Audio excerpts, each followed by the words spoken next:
Wow, this is some hair. Holy wrinkles.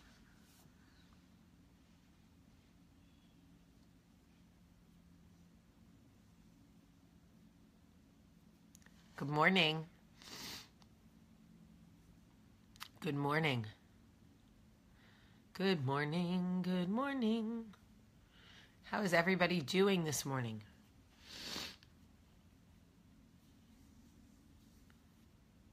What kind of coffee do I drink? Whatever's on sale. That's true. I like breakfast blends the best in the morning. I like house blends. And I put coconut creamer or soy creamer in my coffee because I can't drink dairy.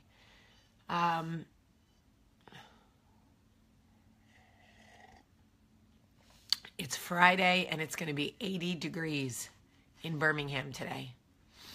80 and sunny in February. So anyone who tells me that climate change is not real,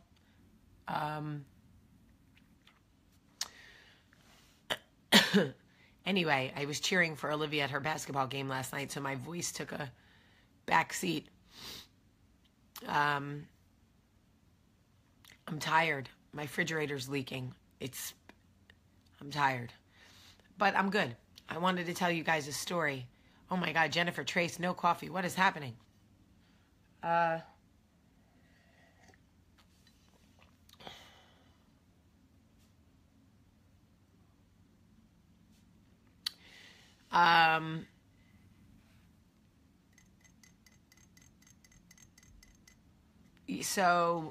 I have a Zazzle site. I think it's zazzle.com/coffee talk. I need to look and I'll post a link, but I made a bunch of mugs and really cute shirts and stuff. Is Olivia same as Charlie? I don't know what that means. Same age? No. Same person? No. Same personality? No. Same shoe size? No. Probably not. All right, so I want to tell you this story about my oldest daughter, Olivia. For those of you who have been following me for a while, you know that Olivia and I, we struggle the most to connect because she is the most like her father. When Olivia is upset, when she is hurting, when she is feeling anything, she completely emotionally detaches. She's just like her dad. When I tell you last night they lost their, I'm going to post the link for the mug in this coffee talk. So come back to this coffee talk later and look at the comments. I'm going to post the link. Anyway, listen, let me get through this because my voice is terrible. All right. So last night, Olivia lost her basketball tournament by 1 basket. Some girls were so upset they were crying. Olivia sat against the wall and stared in the opposite direction of everybody trying to talk to her like this. And they were like, Jamie, look at Olivia. I'm like, she's Michael. She's completely emotionally detaching from the whole situation right now. She will not allow herself to feel what is happening right now.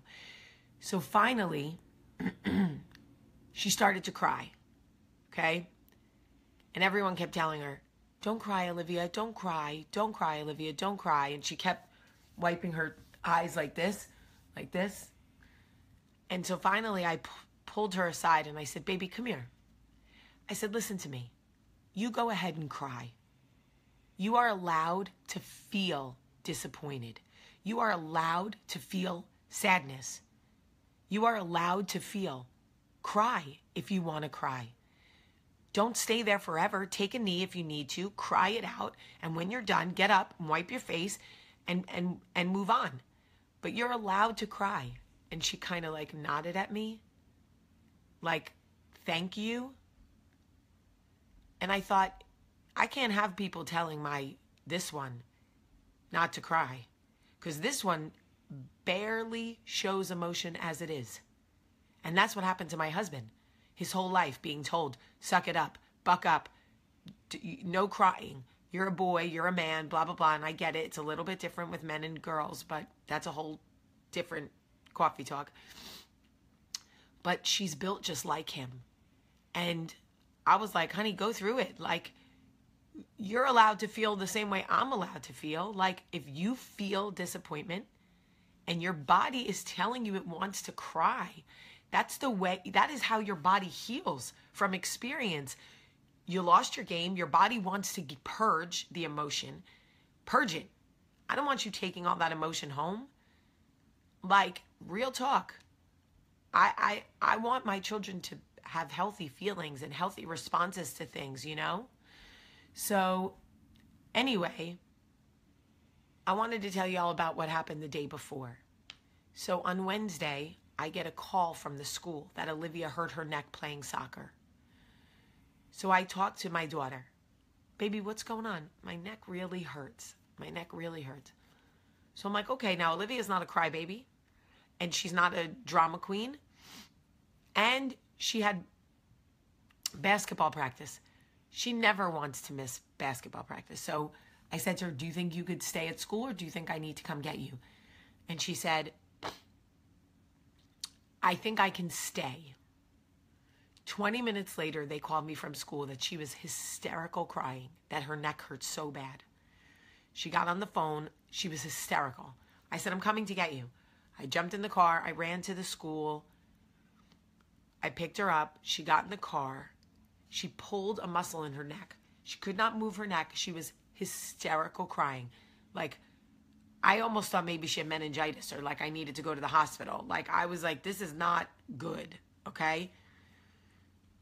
And she looked me right in the eyes and she said, Mommy, I'm scared.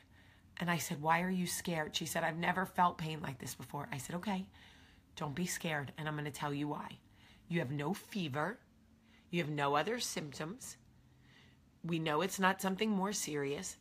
You can turn your head. You can move it up and down. Let me show you. I took her through all the steps. We know your neck's not broken. You just pulled a muscle. But she was like terrified. I get her buckled in the car. I take her to my office. I lay her down. I put a ice pack on her neck. I give her Tylenol. I rub like thieves, you know, the oils that my friend gave me for muscle pain. I get her all hooked up, right? So anyway, she was like scared.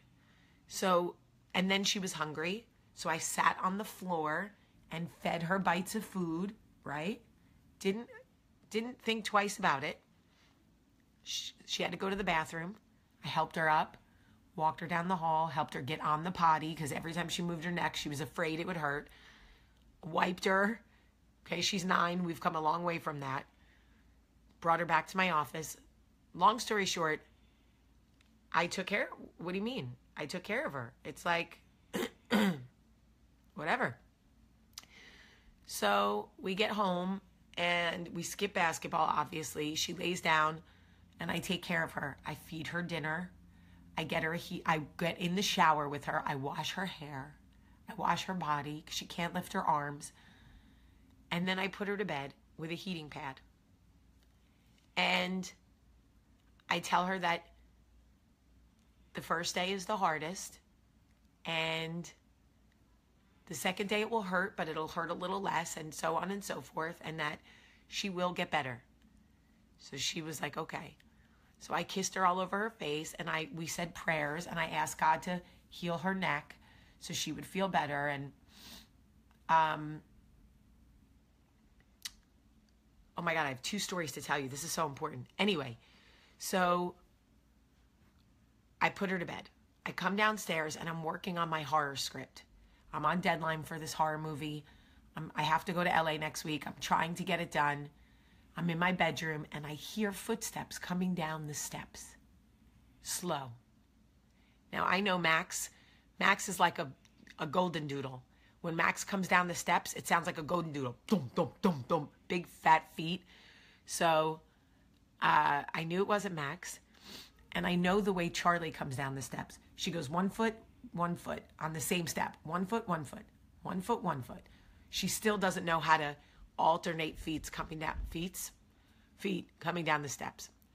So I knew it was Olivia, and I thought, why would she get out of bed? I know how much pain she's in. Why would she come down the steps? And I hear her go into the kitchen, and I'm listening. All of a sudden, she walks into my bedroom holding a napkin. She doesn't say a word. She walks into my room. She looks at me. She hands me the napkin. Now it's folded up, which means Olivia does not want me to look at the napkin while she's standing there. I know my daughter. She hands me the folded napkin, and she walks out of my room and goes back up the steps. And I wait till she gets to the top of the steps, and I open the napkin, and in green marker, she wrote, "Thank you, Mom. Thank you, Mom." You guys just do not even understand. It was like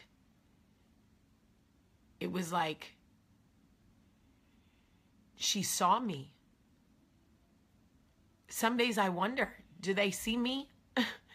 Do they see my efforts? Do they appreciate me? Do they care that I'm washing their hair or wiping their bottoms or feeding them food or whatever? So many parenting moments are thankless.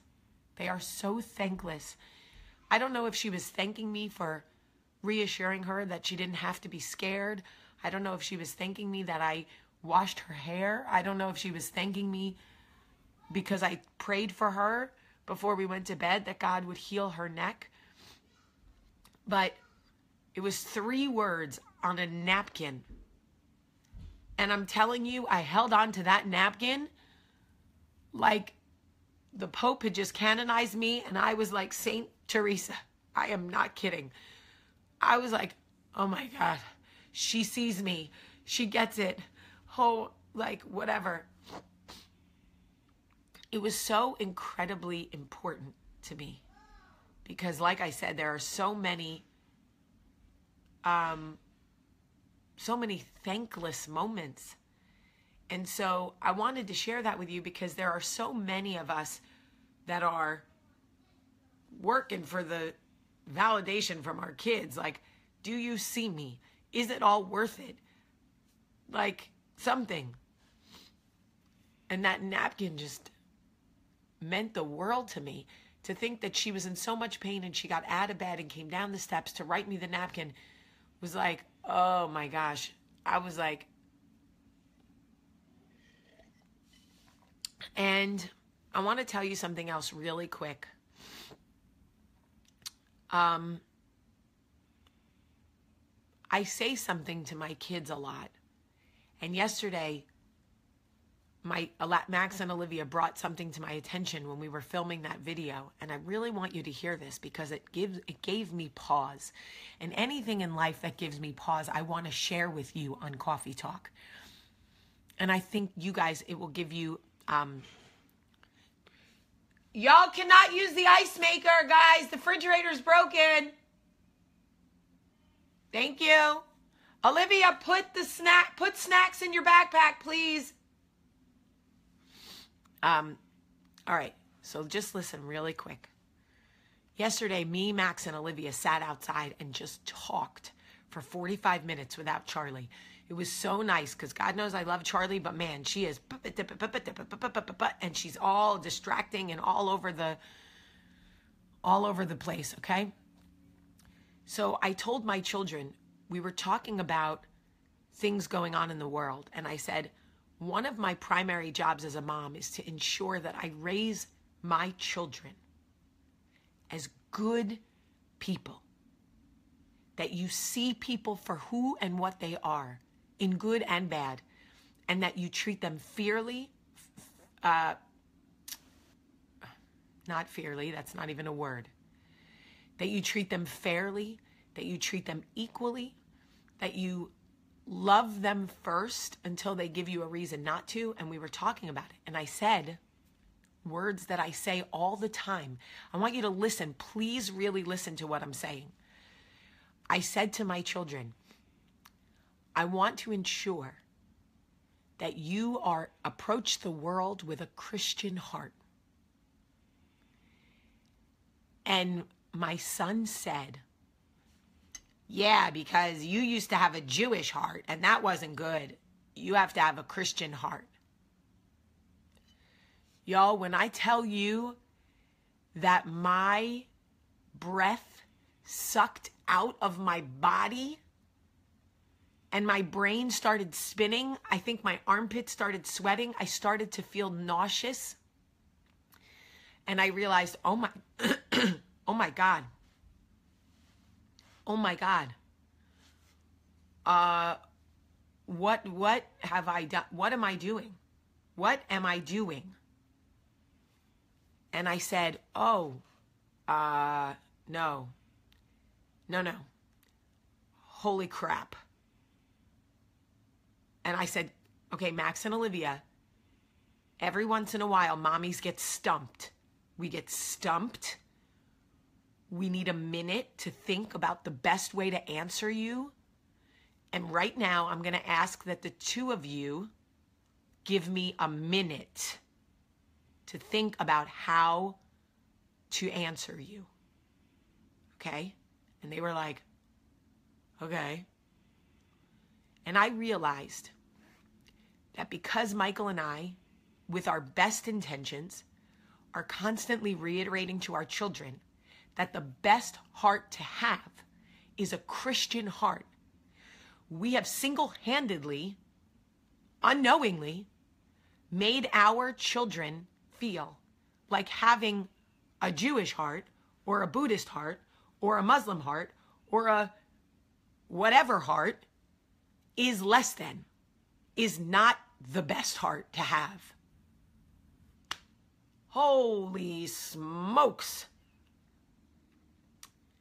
So when I tell you that I was not prepared for this, I was not prepared. They have family that is Jewish. My siblings are Jewish. My cousins are Jewish. I was raised Jewish. And I have been imprinting on them and beating it into them in a very subconscious but intentional way that a Christian heart is the best heart to have. So I said, you know what? This is super important to me that I get this right. The messaging here will affect the way you see the world, and I cannot wing it. So I am going to speak to Father Bob. I am going to speak to your father. I am going to really think about how we address this, and I'm going to pray about it, and I'm going to come back. Apparently Southern, I don't know what that was. I'm going to come back. And we are going to finish this conversation.